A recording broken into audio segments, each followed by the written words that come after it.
Tere, mina olen Ingrid Maadvere ja täna räägime QR-koodidest. Eesti keeles öeldakse ka ruutkood. QR tuleb inglise keelest quick response ja tähendab kiiret vastust.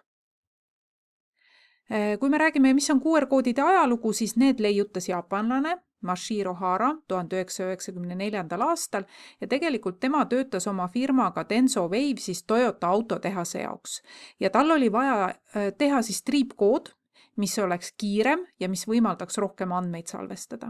Ja kui ta vaatas siis seda Go lauamängu, siis tal tuli idee, et äkki võiks olla siis see kood selline. Ja esialgu olidki need koodid siis mõeldud selleks, et jälgida siis vajalikke autoosasid ja inimesed need ei kasutanud, masinad kasutasid. Aga kui me vaatame siis seda QR-koodi ajatelge, siis kui 1994 see sündis, siis 2002 juba esimesed telefonid hakkasid seda lugema.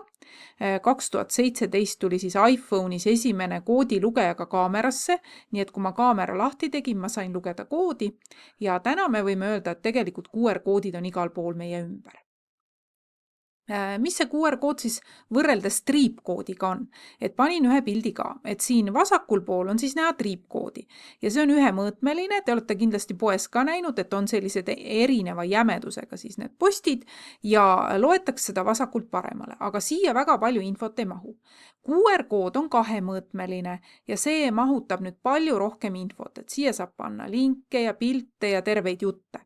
Nii et see on selle kahe koodi vahe. Ja kuidas QR-kood töötab? QR-koodi jaoks on tavaliselt siis see QR-kood on meil kusagil kas siis seina peal või raamatus, mul on vaja telefoni või siis ka veebikaamerat, ma pean siis selle avama, kas mingisuguse äpi või siis võtan selle sama mingisuguse näiteks iPhone'i lihtsalt selle pildistamise rakenduse, suunan selle koodile ja siis selle taga on enamasti siis mingisugune tekst või veebilink. Ja mida rohkem seda seal taga on, seda tihedam see kood on. Nii et ma panin siia kaks näidet ka, et näete, selle esimese koodi taga on GAG, sõna GAG, ja teise koodi taga on Gustav Adolfi gümnaasium. Ja kui te nüüd näete, siis siin on neid täpikesi palju rohkem, nii et siin on siis rohkem infot.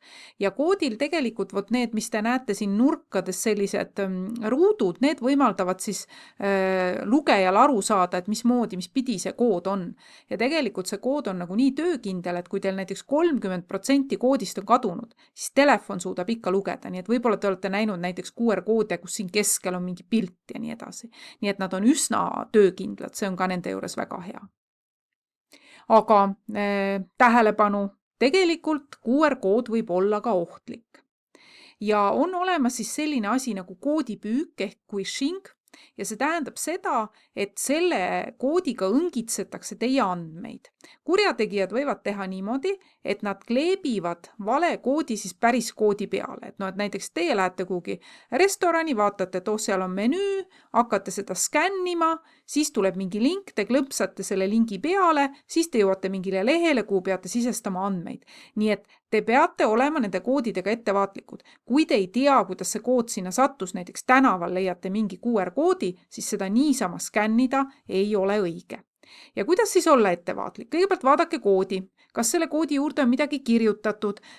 Kas see on äkki kirjutatud, kas selle peale on midagi kleebitud? Ja kui see tundub kahtlane, ärge skännige. Siis kui te selle avate, siis ka tegelikult ega ta kohe ei suuna teid sinna veebiaadressile. Vaadake korra seda veebiaadressi. Kas see tundub teile ohutu? Kas see tundub teile õige? Kui te olete ka ikkagi kogemata vajutanud ja jõudnud veebiaadressile, siis ärge mingisuguseid pangakaardi numbreid või salasõnu sinna pange, olge väga ettevaatlikud. Ja mõistlik oleks siis ka kasutada selliseid korrektseid äppe, telefonis oma kaamera või kui te näiteks mängite Action Boundi, siis Action Boundi äpp, et tundmatute äppidega võib ka sattuda siis valesse kohta. Nii, siin on siis mõned kasutatud allikad ja turvalisi QR-koode teile.